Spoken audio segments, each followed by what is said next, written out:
Welcome to American History Notes, where I discuss things I've learned about American history. It's just a survey. You'll want to dig deeper and you won't agree with things I say, maybe conclusions I draw. But you should know about American history if you're American, especially. Hopefully, you would be interested. And I hope you'll follow along with me here. And I'm going to start today. The first organized police forces in America didn't come about till 1838 in Boston. 1844 in New York City, and not until 1854 in Philadelphia.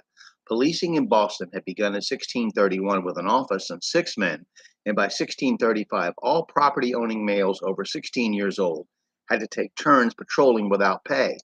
The influx of poor immigrants from Roman Catholic countries in Europe in the early 19th century and the resultant boom in population was the foundation for the need for a paid police force.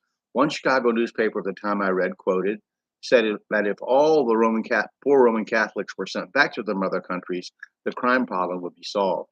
In 1796, the watch, as has been called, had been reorganized, and the watchman carried a badge of office, a rattle, and a 6-foot pole painted blue and white with a hook on one end and a bill on the other.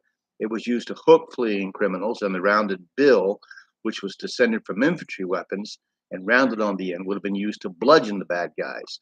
The rattle was a noise-making device used for calling for help. In 1838, the day police was organized, having no connection with the night watch. It operated under the city marshal, and 6 officers were appointed.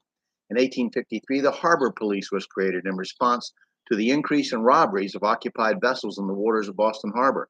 They were furnished with rowboats and armed with Colt revolvers.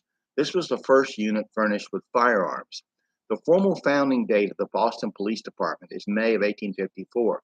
The Boston Watch and Day Police were disbanded, and the Boston Police Department came into being.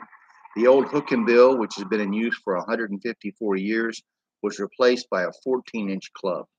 The Boston Police at that point constituted the first paid professional police service in the United States.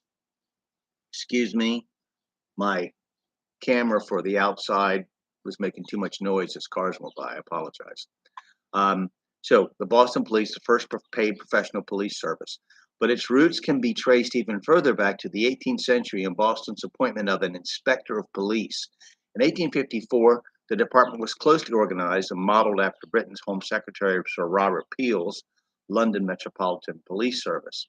The London Police Force had only been founded in 1829. The New York Police Department was also modeled after London's Metro Service, with ranks as in a military organization. Philadelphia's police force had also begun as a mere night watch, but in 1830 the constable's ward watchmen were required to serve in the day as well as police patrol, which was a precursor to the official department. The actual oldest federal police force in the United States is the Postal Inspection Service, founded in 1772 under Postmaster General Benjamin Franklin. My father was a postal inspector.